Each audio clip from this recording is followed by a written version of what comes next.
Hello, I'm Ella Jean, and I am reading my 13-year-old writing. Wrote a fantasy novel. Main character Scarlett Smith, college kid, got chose to fight the apocalypse. Page 14, we finally got to a fight scene. She just got confronted by a woman with a knife. It was definitely her, but definitely not a student. Not even a human. She leads me a couple streets over, her knife now pressed into my back.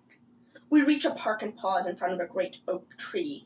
Just when I thought crazy knife girl was gonna kill me once and for all, I feel her knife disappear from my back. Don't need the double from my back, but we're going with it. Slowly turn around, expecting some sort of... Instead, I'm greeted by the sight of Baratil standing in front of me. How? No idea.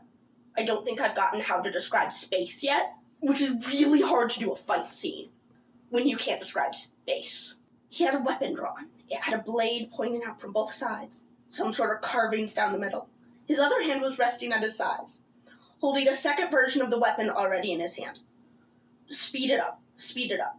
He stood guard while Exophon was fighting the knife girl. When did Exophon get here? Exophon had a bellows strapped to his back, like one of the old-fashioned ones they used to stoke fires. His hands were encased in bright white fire, which he proceeded to lob at knife girl. She dodged out of the way before getting close enough to slash him in the chest. He stumbled back, glancing down at his ruined shirt before grabbing the bellow off his back. Once he added his hands, lines down the center corridor, pushed on it, and instead of blowing air like it should have, it blew fire straight at knife girl. She ducked under, barely avoiding a face full of fire. Stood up again, her hair was smoking. She growled and launched herself at Exophon, her knife flashing.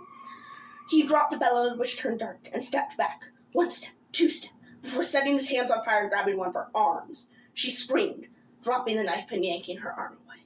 She ducked under his flame, came barreling towards us. Beartail drew his other blade and tips. Both blades began to glow white. I love glowing things, but it wasn't needed. Instead, the girl just pushed past him and ignored me, running full sprint into the oak tree just when I thought she was going to crash. She ducked down and disappeared into the tree. Not half bad. I do want to stress. From he stood guard while Exophon was fighting the knife girl to the end is one block of text. It takes up a quarter of the page. It's not a hard fix, though. I'm starting to get why my book's only 99 pages long, but I guess follow along for more if you want whatever this chaos is.